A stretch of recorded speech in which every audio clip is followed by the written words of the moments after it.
Have you ever wondered how institutional traders profit in any market condition, whether it's soaring, crashing, or moving sideways? Welcome to the CFO Suite Investment Academy. I'm your educator, and today we're demystifying the bedrock of the options market: calls versus puts. In the next 5 minutes, you'll learn exactly how to differentiate these tools and build a framework for choosing the right one for your portfolio.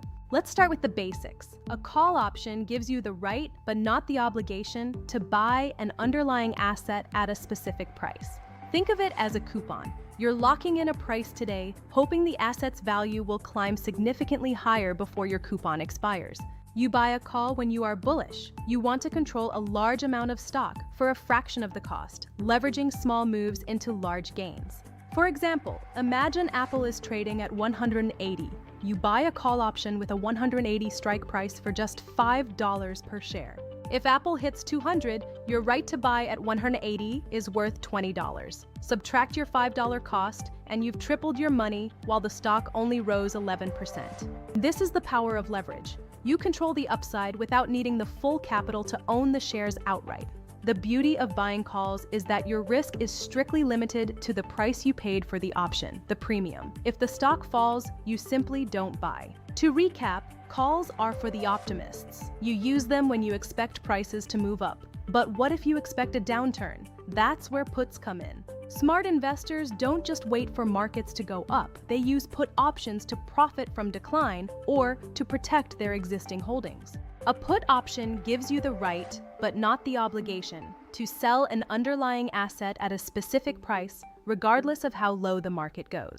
Think of a put as insurance. If you own a house, you pay a premium to protect against fire. If you own stock, you pay for a put to protect against a crash. You buy a put when you are bearish or cautious. It allows you to lock in a sale price, ensuring you can exit a position at your chosen level. Imagine the S&P 500 is at 5,100. You're worried about a correction, so you buy a 5,000 strike put for a small fee. If the market crashes to 4,500, you can still sell your shares at 5,000. That put option just saved you $500 per unit of the index. If you don't own the stock, the put becomes a speculative tool. As the stock price drops, the value of your right to sell skyrockets. Like calls, your risk is limited to the premium paid. If the market rallies, your put simply expires worthless, and you've only lost the cost of the insurance. In summary, puts are for the cautious and the contrarians. They are your shield in a falling market. Now let's look at them side by side. This is where institutional precision matters. Understanding the grid of calls versus puts is essential for any serious strategist.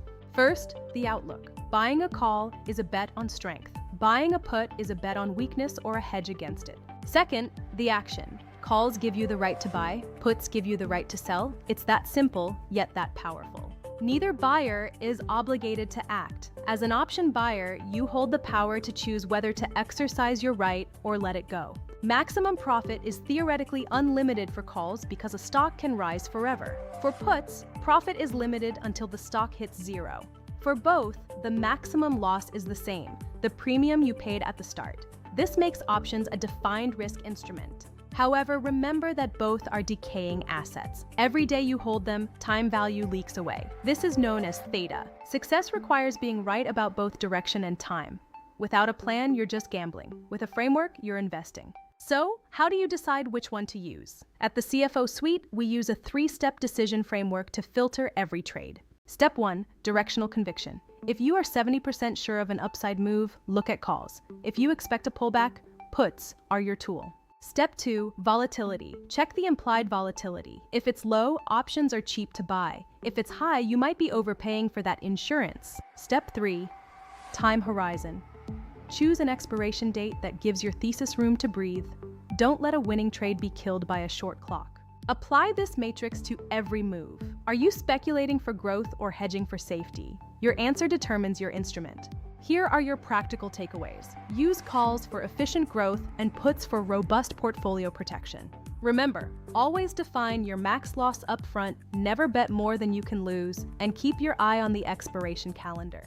You now have the institutional level foundation to navigate calls and puts. This is the first step toward advanced strategic mastery. Mastering these fundamentals is what separates the retail traders from the strategic institutional investors. This lesson is powered by the CFO Suite. For more institutional-grade financial education, visit the cfosuite.ai. Remember, the CFO Suite is not a licensed stockbroker or financial advisor. This content is for informational and educational purposes only. Always consult a qualified financial advisor before making investment decisions. Strategic investing starts with informed decisions.